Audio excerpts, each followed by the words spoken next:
Hi, you are tuning into AWANI Review with me, Cynthia Ng. Joining me on the show today is someone who is no stranger to corporate Malaysia. He has held many key positions in public listed companies. He was CEO of Financial Services Group, ECM Libra. He is still the chairman. He was also a veteran newsman at one point, the group editor-in-chief of the News Straits Times. I'd like to welcome Datuk Sri Kalimullah Hassan on the show. Thank you for making time to speak with me, Datuk. Now, Datuk, you say that you're retired right now, but I think you're just being very modest because I know you're doing a lot at the ECM Libra Foundation. Yeah. For those who are not aware about what the work that you're doing or at the foundation, can you tell us a bit more about? Well, we started this foundation about 16 years ago in 2004.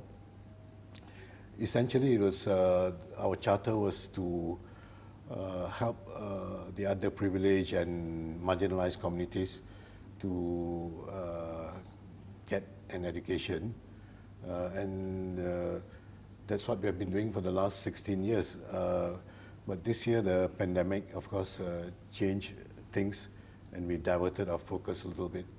So philanthropy and education, that's your passion. Why did you pursue this interest? Well, I don't know, I mean, it's not only me. I think it's both my original partners and my Ken On, who is still my partner, and David Chua.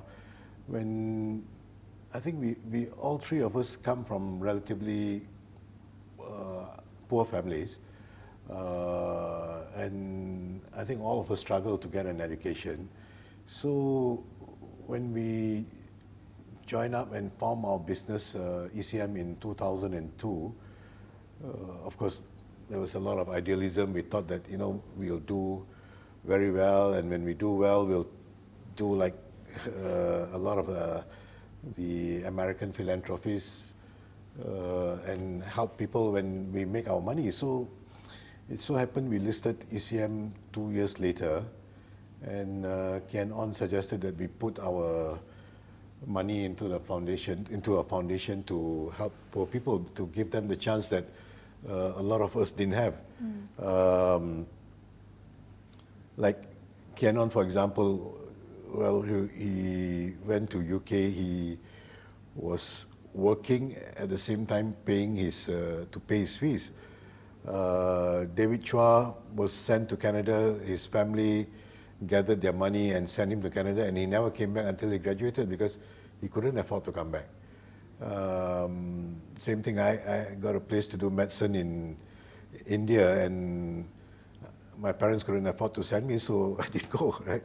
So we decided to give people a chance, and that's how we started the foundation back in 2004. How was it like growing up for you? You mentioned you grew up in a poor environment. How has that shaped you as a leader and wanting to give back to the underprivileged? I don't think I was always poor, I think, but it's one of those things that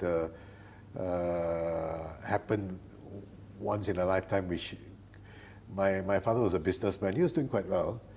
Then the May 1969 riots took place, and subsequently he never recovered from that, and that's how we went down a bit. But whatever it is, while I feel that I didn't have a privileged life, when I look at some of the people that we're helping now, they can't even put one meal on the table a day. We grew up, we had 2 meals a day. We didn't have that much of a problem on having 2 meals a day. So I don't think it was that bad. But life is like that. Some people are really poor, and some people they make do, and they go on to make better things. Is that why you chose education? Because upward mobility is very much related to education. We felt that by giving people education, you give them a leg up in life. I give you an example. One of the things that we sponsored some time ago was this hostel in Nabawan, which is on the border Sabah and Indonesia. And these two Lasallian priests house these kids because they come from very remote areas, so the school is quite far away, so they have to stay in a hostel. And these brothers, they rely on donations like from us and all that to survive, and from other people around there. when I went around asking the kids, what do you want to be?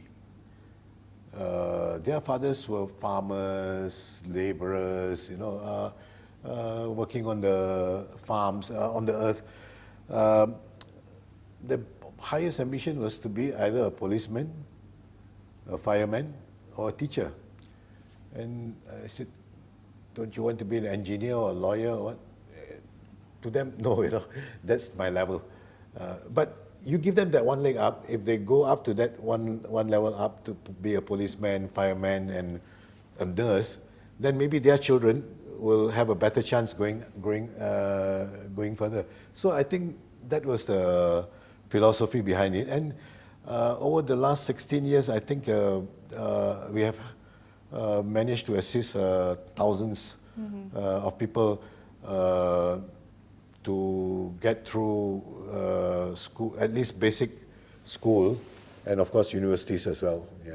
So I want to talk a bit about that because, like you rightly pointed out, our social economic status, our privileges gives us very different starting points in life, right? At your foundation, how do you help these underprivileged kids? And it's not just one-off charity, really. It's to give that continuous support, yes, right? Yeah. So I mean, we have numerous programs running, but we can't do it ourselves because we are not equipped for it. What we have is the money. What we don't have is the manpower. So we depend a lot on the NGOs. Like for example, when we started the program for Orang Aslis, I think in 2007, if I'm not mistaken. So there was this activist called Tija. She's still around. She's now a full-time activist. So she wanted to teach the kids in the Orang Asli villages basic the 3 Rs and stuff like that. So we started tuition programs for them. Most of the times an Orang Asli graduate Form 5 or LCE, what do you call it, Form 3, right? Form 5, and very rarely a diploma. And they will teach the kids and we will pay the teacher. And we provide all the equipment, learning equipment. We even set up tuition centers, proper brick tuition centers in the Orang Asli settlement, in Slim River, in just down the road, Seremban. The paradox is that, they are staying in the Orang Asli settlement. You can see the highways just up there. They have no water, no electricity. So that's the paradox. But with Tija, we did 7 settlements for quite a number of years. Then we expanded to other things. So that's the Orang Asli. So it's not a one-off thing. So it's like in Sarawak's case was 6 years. With the Orang Asli with Tija was, I think 8-9 years. But we are still continuing different programs. But right now your focus is to really help the urban poor and the marginalized impacted by the COVID-19 No, pandemic. it's going on in parallel. In parallel as Our well, education programs are still going on. We are still funding it. But this, the urban poor was something which arose from the pandemic. So what did you see on the ground? When I understand that you actually go on the ground and you meet them, the urban poor, the single mothers, the refugees. Can you tell us the impact that it has been for them? The one thing I realized about most of the people that we are helping, they don't want to be made to feel like beggars, right? I think even if they don't have money, they want to work for it. Even though their work doesn't give them 3 meals a day, but they're happy not taking from other people. They don't want to be, because I know this, during this thing, I try to get a lot of my friends to help. But some of them were saying that, you're creating a culture of dependency, they will become dependent. Although it's not that, because we went to one in Lembah Subang, a blind guy, his wife and 3 kids. So I said to him, oh, Pakcik, I said, we will continue this program for 6 months, we'll give you the food. And that was in June, I think, or July.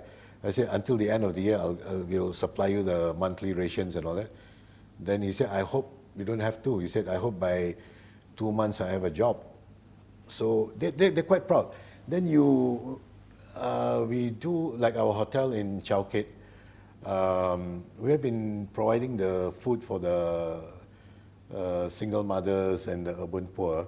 So they come to Chowkit where our hotel is, and on Mondays and Fridays, and they collect the food.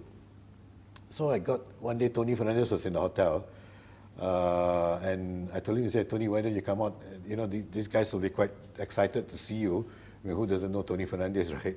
And you can give out the food to them. So he came out. Nobody went to him and said hi. They just took the food from him, they looked down and walked, because they're not proud. They don't want to, they didn't even look up to see whether we're taking pictures. They just come there, they take their food, and then they put in the bag and they walk away. So it's not a culture dependent. I think they're desperate. They want to make sure that children get fed. So we try to help them, but I'm not sure how long we can do it.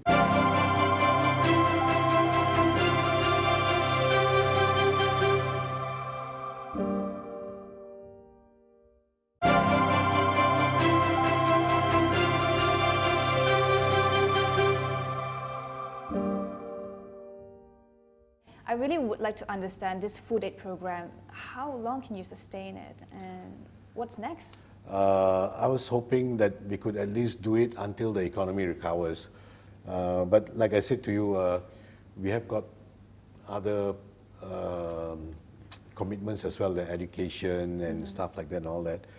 And those are long-term commitments as well. So at least for the urban poor, with the funds we collect from the squash game, we probably can continue for another 6 months, 3 to 6 months, depending how much we collect. Our target, of course, is if we can ideally collect 1 million, which will give us 6 months. But I'll be happy with 5 to 800,000. So pledges are coming in, and so far I think we've got about 500,000 in pledges.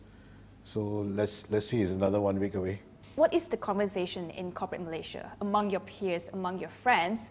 Because at this point in time, a lot of businesses are just struggling to survive. So when you speak with your peers and to tell them, hey, can you help us out, contribute, what do they say? Is it hard to get them to part ways with the money? Yes, it is very hard.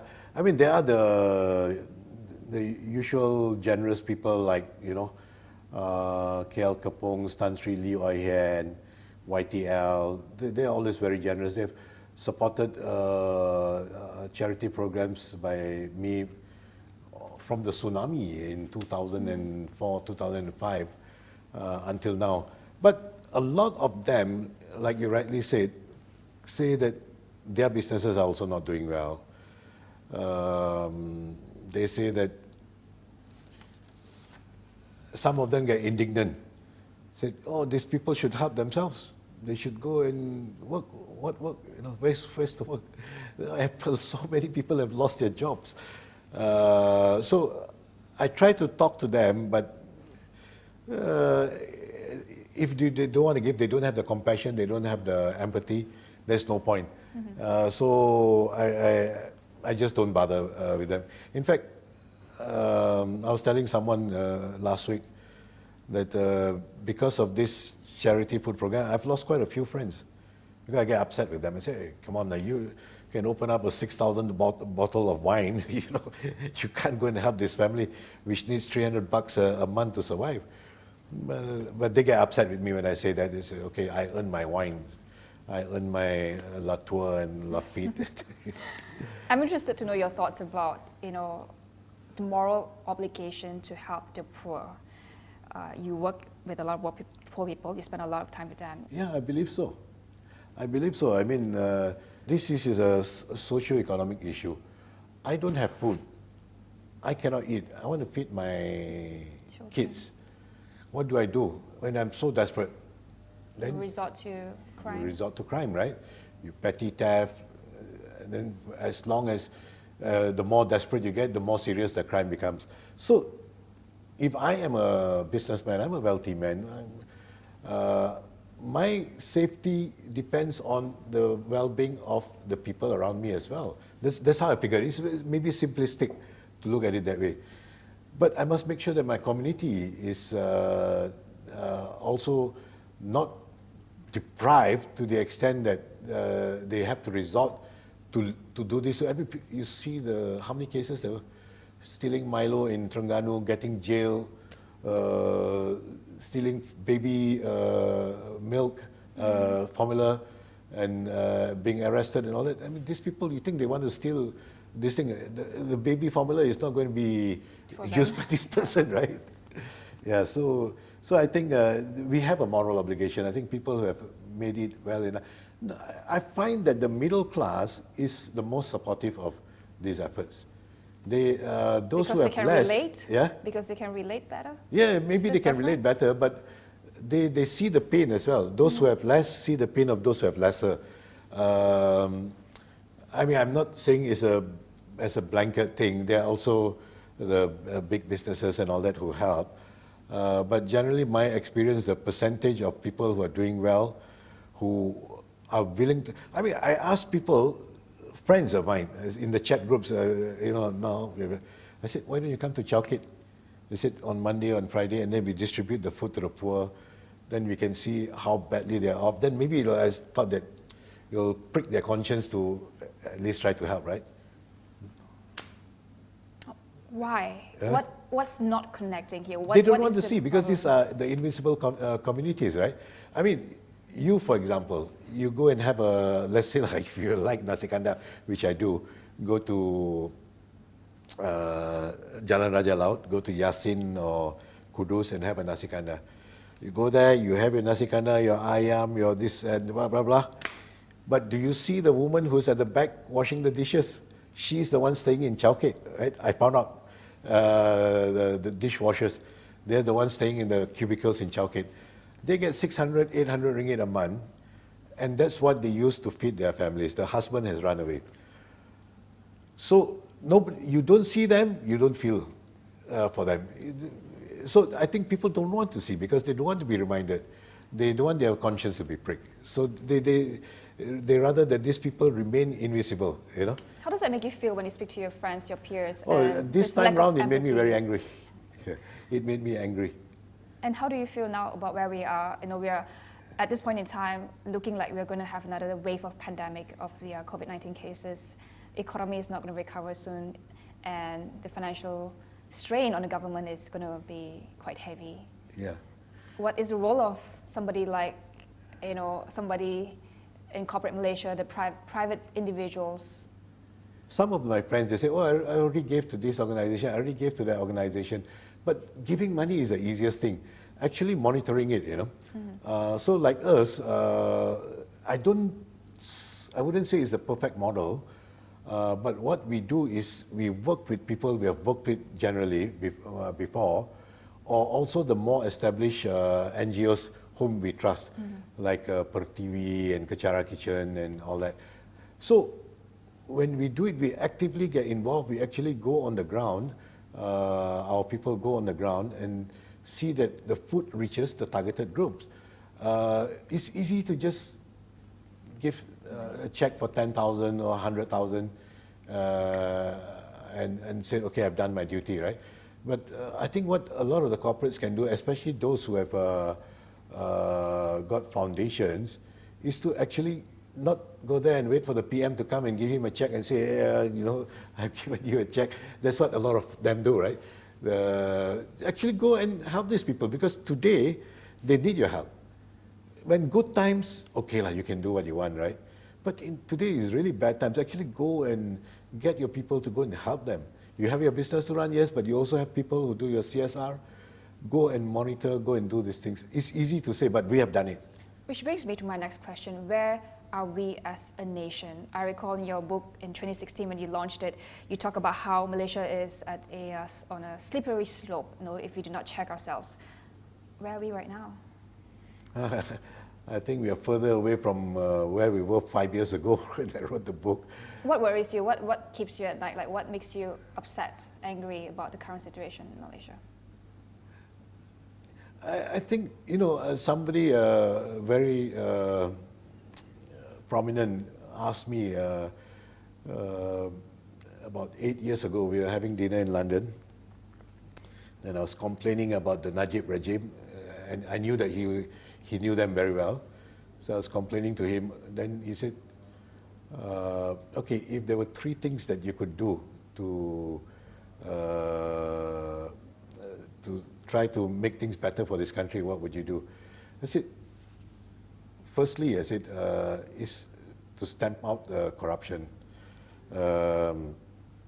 Secondly, is to safeguard the institutions, which any idiot in Malaysia can tell you that, right?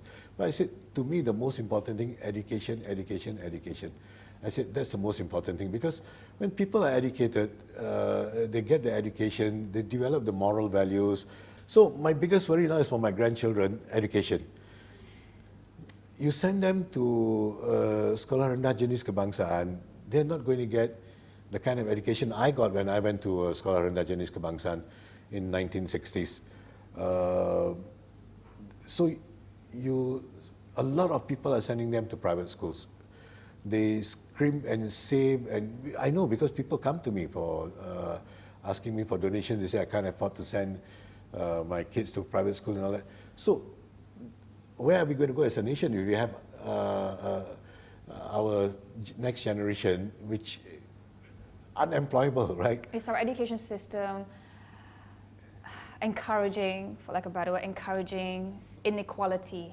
Yes, yeah. Everybody talks about the inequality of income. You know, I was at a dinner last week, and this tycoon was talking about the inequality of income. Right? I said, so what do we do about it? What are we doing about it? The gap is widening. It's just widening so much that, look at India, for example, the middle class and the lowest rung, right? Tens of thousands of farmers commit suicide because they can't pay off their debts every year. You look at how bad things are there. If we don't watch it, we are a small country, and which I think you may have heard this before as well. A lot of people say, soon we will be importing our mates to other countries. I think it's not a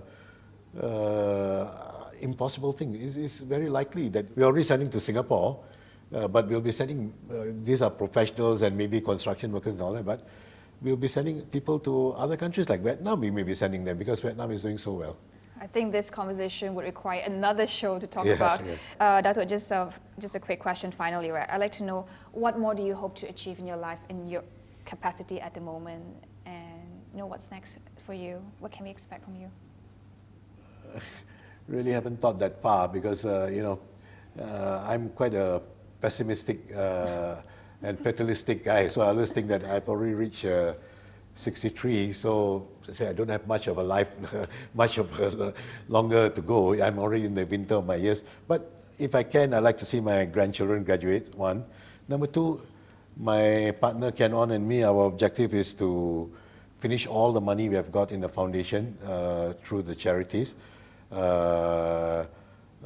still have a substantial amount of money in the foundation. So our target is to do it within our lifetime. And if I can do both these things, I think I'll be very grateful to God that I've seen my grandchildren graduate and finish off this money, and I'm okay. I've done my good. So do you have plans to continue it, as in to pass it on to the next generation with the foundation and to keep it going? I think our children will have to do it on their own.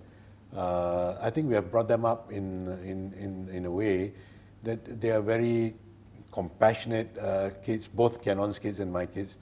They're very compassionate, they are very charitable, and they will have to do it on their own. They have to find their money to do it. Okay. But the money that me and Kenon put into the foundation, we want to finish it in the next few years.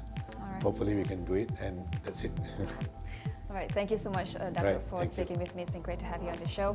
You have been watching AWANI Review with me, Cynthia Ng. We'll see you again on the next